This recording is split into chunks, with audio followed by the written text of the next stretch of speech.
Tabus em nossa sociedade não são novidade. O câncer, falar sobre câncer, né? Tratamento de câncer já foi um tabu, nem o nome se falava, né? Morte, né? Ainda é, né? Mas já foi mais, né? AIDS, né? Não se falava, né? Hoje se fala abertamente. Então, ainda, infelizmente, quando se fala de depressão, saúde mental, é algo que não se fala claramente e abertamente. Isso que define um tabu, né? Estigmatiza o tema e evita que ele seja focado com maior abertura, com maior clareza e que ele seja enfocado de maneira às pessoas que precisem de ajuda, né? Ou que precisem se aprofundar no tema, saibam onde buscá-la. A sociedade tem muito tabu com relação à depressão e suicídio adolescente. Ela não acredita que o adolescente possa pensar em morrer, porque muito do que a sociedade fala é que a adolescência é a melhor parte da vida. E olha, para a maioria dos adolescentes não é. E mesmo para os adultos hoje, se eles lembrassem de quando eles eram adolescentes, eles iam lembrar que tem muita coisa difícil nessa época. É uma época de crise, é uma época que você não sabe lidar com os seus sentimentos, que você é impulsivo, que você acha que aquela dor não vai passar nunca, que você está cheio de pressão para lidar com escola, vestibular, você é dependente dos seus pais. Então, assim, tem um monte de coisa difícil aí nessa fase da adolescência. Todos os assuntos difíceis, né, desagradáveis de trazer à tela, né, podem se transformar em tabu. E é como se fosse uma barreira, né? E realmente o tabu é a principal barreira para a prevenção quando se fala de doenças mentais, quando se fala de suicídio. E com isso a gente começa a falar cada vez menos. É como se fosse uma conspiração do silêncio, né? E o silêncio diria que não existe o problema. Então, a pior coisa para um problema é quando ele não é comentado.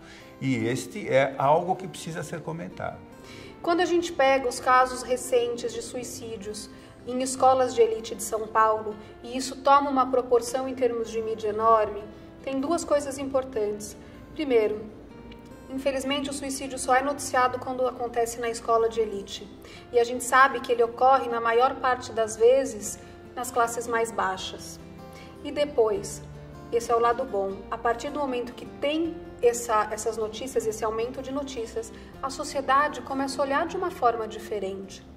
Tem um dossiê que chama Comunica que Muda, onde eles conseguiram fazer uma análise de todas as buscas relacionadas a suicídio durante a primeira temporada dos 13 Porquês e no ano seguinte, na segunda temporada.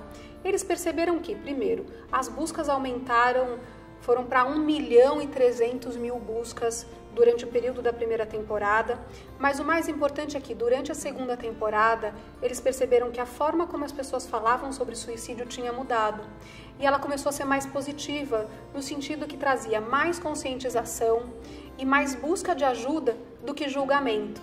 Então isso é uma prova de que se a gente fala, e a gente precisa falar, e se a gente fala do jeito legal, se a gente fala de um jeito bacana, a gente previne suicídio. Começa com quem lida com o assunto, com os profissionais, com as organizações sociais que lidam com o assunto, né? Conseguirem expressar mais claramente, conseguirem expressar com mais facilidade isso, chegar mais próximo da coloquialidade, né? De falar com a comunidade, né? E, em segundo lugar, muito importante, a mídia. A mídia tem um papel muito relevante nisso. Como levar isto? Né? Por não ter medo de levar isso de maneira adequada, né? Sem glamorização, né? Sem transformar naquilo num problema que não tem solução, mas ao contrário, dizer que é mais comum do que parece e que existem maneiras de lidar com isso. Sem dúvida, precisamos de mais materiais que falem sobre o suicídio, principalmente ligado a jovens, porque psicólogo acaba falando muito para psicólogo e a gente precisa de algo que tenha uma linguagem que o jovem entenda e uma forma que chegue isso para ele, que pode ser através de série, pode ser através de redes sociais. Então, como a gente faz para chegar nesse jovem? Os 13 Porquês conseguiu isso. Então, quando ele começa a trazer todas essas questões, ele faz uma pesquisa onde mostra que quase 80% dos adolescentes que viram a série se identificaram com os personagens e algo que é muito preocupante, acham que o que aconteceu na série é algo da realidade deles? E aí, para quem viu a série, entende que isso é preocupante? Mostra que você pode sim falar de suicídio, de depressão e de vários outros assuntos na televisão ou em séries. Mas é lógico que você precisa de cuidados, como, por exemplo, não mostrar a cena do suicídio, que é uma das coisas que a Organização Mundial da Saúde recomendam. Quando se fala em saúde emocional, desenvolvimento de habilidade emocional, apoio emocional, começa com sentimentos, né? Nós sabemos que os nossos sentimentos são legítimos, que não existe sentimento negativo, ruim, que me maltrata. Sentimentos são naturais. Saber que sempre, quando acontece alguma coisa que nos contraria na vida, algum fato que nós lemos como contrário aos meus desejos, eu vou ter sentimentos que eu vou me defender deles. E muitas vezes a gente não quer ter o sentimento. E isso é absolutamente impossível, né? Então, começa com sabermos lidar com esses sentimentos defensivos que de vez em quando aparecem na nossa vida.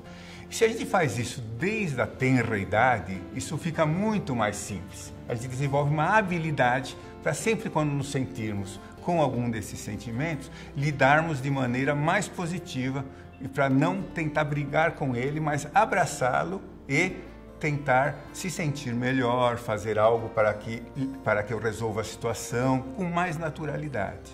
A rede social, assim como a tecnologia, ela é só uma ferramenta. Ela não é nem boa nem ruim. O que vai fazer com que a gente se preocupe é a forma como o jovem usa ou se relaciona com ela. Então, muitas horas em redes sociais, a gente já sabe que aumenta índices de depressão e suicídio. O jovem acredita naquilo que ele vê na rede social e não questiona que a vida que as pessoas põem lá não é a vida verdadeira. Todo mundo só põe os momentos felizes ou quando está comendo alguma comida boa.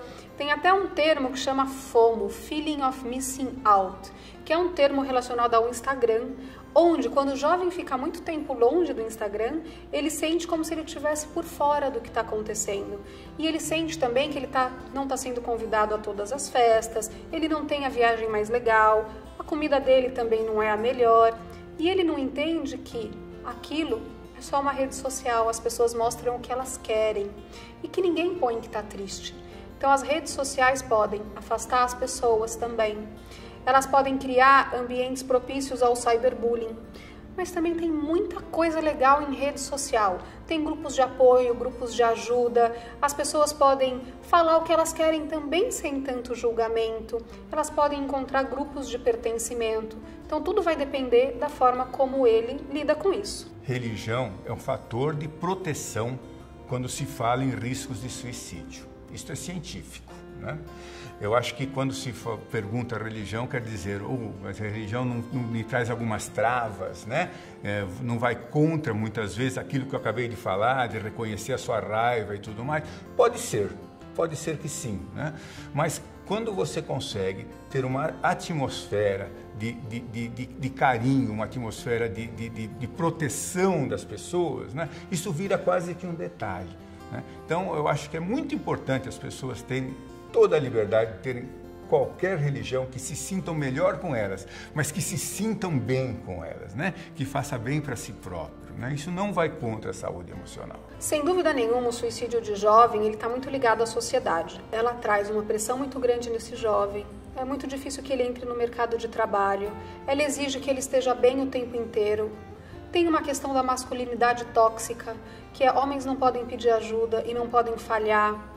Isso são questões da sociedade que podem aumentar o suicídio entre jovens. Jovens que têm medo de não darem conta do futuro. Jovens que se percebem homossexuais num local com muito preconceito. São outros fatores. Então, a sociedade sim tem um papel importante, não só na prevenção, como infelizmente, em muitos casos, ela é um dos fatores desencadeantes de comportamentos suicidas de jovens.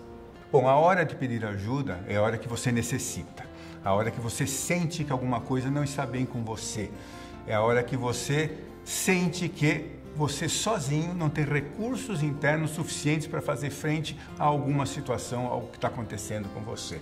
Isso deve ser incentivado, né? Porque pedir ajuda não é sinal de fraqueza, pedir ajuda não é sinal de que você não é capaz de lidar com a sua vida. Todos nós, dependendo do que aconteça na nossa vida, uma hora ou outra vamos pedir ajuda. O que acontece no CVV é o seguinte: somos todos voluntários, né? Voluntários que fazem o quê? Que dão a oportunidade para a pessoa que nos procura a conversar sobre qualquer assunto que lhe incomode, sobre o que está acontecendo na sua vida, sobre como ela consegue ou não consegue lidar com seus problemas, né? Uma oportunidade, às vezes, de desabafo, uma oportunidade de você conversar com alguém e dizer tudo o que você quer. O CVV ele tem um trabalho fantástico na prevenção do suicídio. Ele acolhe as pessoas em sofrimento emocional, seja ele qual for. Então são ligações gratuitas e anônimas. Eles não têm o número de quem liga e eles não pedem nenhum nome se a pessoa não quiser falar. Então qualquer um pode ligar lá, que é super seguro. Se ele não quiser que ninguém saiba que ele ligou, não vai saber. Hoje a ligação é gratuita e ele pode ligar do Brasil inteiro. 24 horas por dia, 7 dias por semana, vai ter alguém lá para escutar e acolher. O suicídio de um famoso ou de um ídolo, ele vai influenciar um adolescente no período da ambivalência. Quando ele começa a pensar em suicídio, mas ele ainda não decidiu.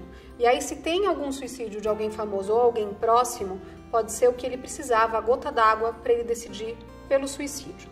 Além disso, mostra para o jovem que, se o outro fez, por que eu não vou fazer? Se nem ele aguentou, quem sou eu para aguentar? Porque o jovem tem uma visão de que o famoso tem uma vida muito boa. Tudo vai depender da vulnerabilidade desse jovem e da leitura que ele fizer da situação.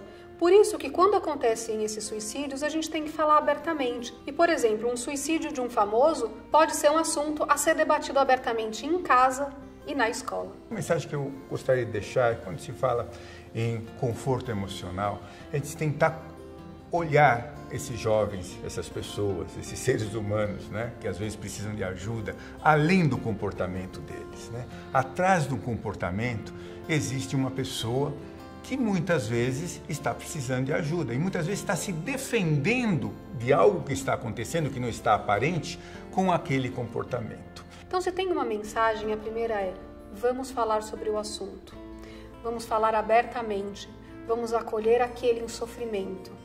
E aí, a partir disso, quem precisar de tratamento, que possa ter acesso. E que não seja impedido de receber a ajuda que precisa por conta de preconceito ou desinformação. Então, que esses vídeos possam ajudar a pais e escolas a abordarem esse assunto abertamente, porque o diálogo salva vidas.